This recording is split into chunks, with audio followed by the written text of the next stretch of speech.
জুলাই বিপ্লব ছাত্র জনতার বিপ্লব। এই বিপ্লবের শহীদনামায় চোখ বুলালে মনে হবে শিশু থেকে শুরু করে তরুণ, যুবক ও বৃদ্ধ সকল বয়সী মানুষ শাহাদাত বরণ করেছেন। কোনো মানুষ যদি ধীর স্থির ও এক মনে এই শহীদদের সকরুণ মৃত্যুর কাহিনী জানার চেষ্টা করে, তাহলে সেই মানুষের পক্ষে তার অশ্রু আটকে রাখা বড্ড কষ্টকর হবে। জুলাই বিপ্লবে ফ্যাসিস্ট আওয়ামী লীগ সরকার দেশ জুড়ে যে মৃত্যু উপত্যকা তৈরি করেছিল, তার করুণ স্মৃতি আমাদের আজও মনে পড়ে। শহীদ মাওলানা মোহাম্মদ খোবাইব।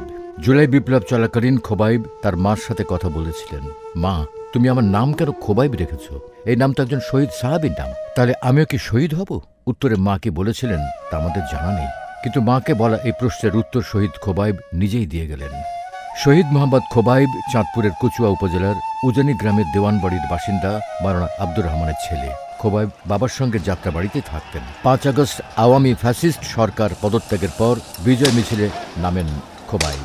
এই অবস্থায়ও পুলিশ যাত্রাবাড়ি এলাকায় নির্বিচারে ছাত্র জনতার উপর গুলি চালায়। তবে গোলাগুলির খবর পেয়ে খোবাইবের বাবা ছেলের সঙ্গে যোগাযোগের চেষ্টাও করেন, কিন্তু কোথাও তার খবর না পেয়ে উদ্বিগ্ন হয়ে পড়েন। পরে সন্ধ্যা 7টার দিকে জানতে পারেন খোবাইব যাত্রাবাড়ি ওভারব্রিজের উপর পাশ দিয়ে হেঁটে যাওয়ার সময় গুলিবিদ্ধ হয়েছেন। লোকজন তাকে নিয়ে যান ঢাকা মেডিকেল কলেজ ঢামেক হাসপাতালে। সেখানেই খোবাইব মারা যান। খবর পেয়ে হাসপাতাল থেকে তার লাশ মাদ্রাসায় নিয়ে আসা হয়। পরে সেখানেই জানাজা শেষে তাকে দাফন করা হয়। 73 বছর বয়সেই বাবা বারবার কান্নায় ভেঙে পড়েন। তিনি বলেন, ছেলে আমার এবছরই দাওরা সম্পন্ন করেছে।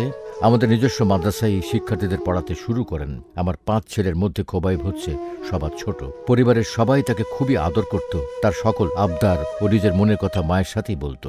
শহীদ মাওলানা খোবাইবের অকাল মৃত্যুতে সকলেই শোকাহত। তার পরিবার সহ এলাকাবাসী সকলের দাবি একটাই, প্রকৃত অপরাধীকে আইনের কাঠগড়ায় দাঁড় করানো। জুলাই বিপ্লবের প্রতিটি শহীদ এক একটি উজ্জ্বল নক্ষত্র। বাংলাদেশের ইতিহাসে তাদের অবদান অক্ষরবন্দী হয়ে থাকবে শতাব্দী থেকে শতাব্দী। দেশপ্রেমী ছাত্র জনতা তাদের অবদান স্বীকার করবে আজীবন।